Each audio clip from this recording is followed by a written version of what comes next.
Hello everyone, and welcome to another entry to the SCP Horror Movie Files. Today, I will be reviewing the Stephen King classic, It.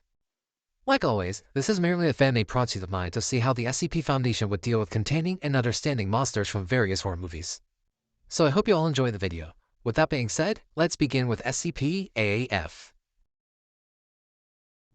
SCP-AAF. Codename, the Childhood Fear Demon. Object Class, Neutralized. Special Containment Procedures. SCP-AAF was destroyed before the Foundation could locate it. As such, no containment procedures are necessary. Instead, all efforts regarding SCP-AAF are placed into finding all evidence of its existence. All historical records must be destroyed, and every civilian who is aware must be given the proper amnestics. Description: SCP-AAF was a shape-shifting demigod-class entity whose true form consisted of several orbs of light. When gazed at, these orbs of light can paralyze, possess, and/or devour the life force of the unfortunate victim. However, this is not SCP-AAF's preferred method of feeding. Instead, the entity possesses the ability to create a physical body that can change shape at will. It likes to use this body to feed on prey with sadistic delight. When near prey, SCP-AAF prefers to manifest itself as something terrifying, mostly related to the victim's fears. SCP-AAF can even change the victim's perception of the scenery around them, making them think they're trapped in a labyrinth when they are actually in their own house. SCP-AAF's preferred prey is anyone of the age 14 or younger, which are also the only living beings that can perceive SCP-AAF. This is not to say that anyone of age 15 or older are unaffected. SCP-AAF has the cognitive ability to alter the perception and emotional state of anyone 15 years or older. The range of this effect is within the town of and its effects last until the individual leaves the town. While under SCP-AAF's effect, the victim will feel apathetic or even hateful to anyone of the age 14 or younger, regardless of family status or previous relationships before falling under effect. SCP-AAF is even able to make people who knows of its existence forget if they do not think about it for a certain amount of time. The time varies between person to person. When active, SCP-AAF would attack an indefinite number of victims under the age of 14 by exposing them to visions and attacks based on their worst fears.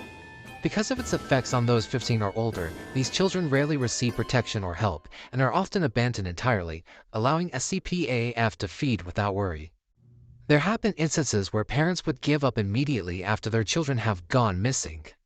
This effect is maintained but weakened when SCP-AAF goes into its sleeping state.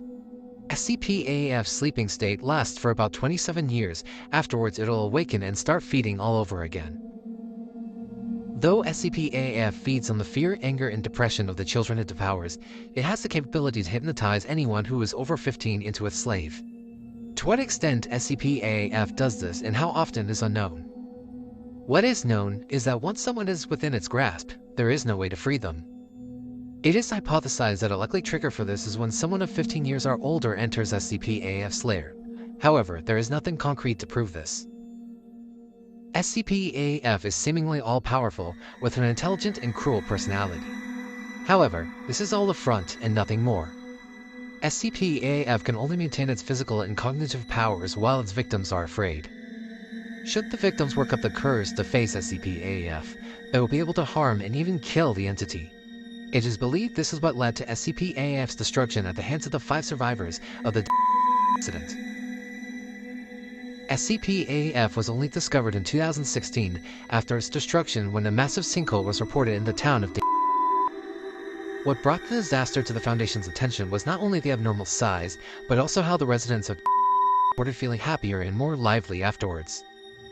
With the obvious hint of anomalous activity, Mobile Task Force Hermes 6 gold miners was sent to the sinkhole to investigate.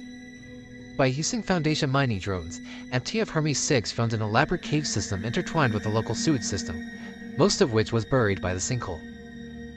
After a continuous hour of digging, the drones discovered a hidden trove of toys, clothes, and even human corpses. These corpses ranged from 18th century to 21st century in ages of 2 through 13. This unfortunately threw the Foundation off, believing this was the activation period of a geographic anomaly that somehow related to children. Thankfully, the misunderstanding soon cleared up when the Foundation came into contact with the tribe. According to the tribe members that lived outside of the town, the earliest record of SCP-AAF's activation was during the 18th century, though it's possibly older. The tribe told Foundation investigators how SCP-AAF came from space and how it terrorized their tribe since its first activation. They told stories of how it evolved and grew from their fear, bringing stories and nightmares to life. Apparently, SCP-AAF used to go wild, attacking anyone who was in its area of effect. But when the tribe tried to trap it, SCP-AAF not only escaped, but evolved as a result. The failure led to SCP-AAF developing the cognitohazardous effects it had before its destruction. It's actually thanks to the tribe that the Foundation even knows anything about SCP-AAF. Before the Foundation arrived, a single man came to the tribe for answers about SCP-AAF. They told him everything as well. The Foundation tried to get an ID, but the tribe refused to reveal him. They claimed, "Though we are angry he stole our property, we are in his debt. He finally allowed our ancestors to rest by killing the Skinwalker." Foundation agents tried using truth reveal mimetics on the tribe. However, the tribe anticipated this and drugged themselves with hallucinogens to prevent the mimetics from taking effect. As such, the Foundation instead gave the tribe Class C amnestics, with the targeted memories being any information on SCP-AAF. Afterwards, the tribe was left with $700,000 as a thanks for their contribution, though they'll never know why they earned it. SCP-AAF was known to be killed by 6 individuals, one of which died at the hands of SCP-AAF. His body was recovered by NTF Hermes 6 and identified as. Through a long investigation conducted by Mobile Task Force Iota 10 Damn Feds, the remaining 5 were eventually found. Each one was found to have lived greatly improved lives, possibly from being free of SCP-AAF's negative effects. As a precaution, Class G amnestics were placed in their food and drinks by Foundation undercover agents to make them doubt their memories of SCP-AAF. Because the Foundation didn't know of SCP-AAF's existence until after it was neutralized, it is considered one of our most embarrassing failures. And that was SCP-AAF. Thank you to everyone that made it this far. If you liked the video, please consider leaving a comment, tell me what you thought, give a like, and subscribe to the channel. Thank you again for watching. Hope to see you in the next video, but until then, have a wonderful day.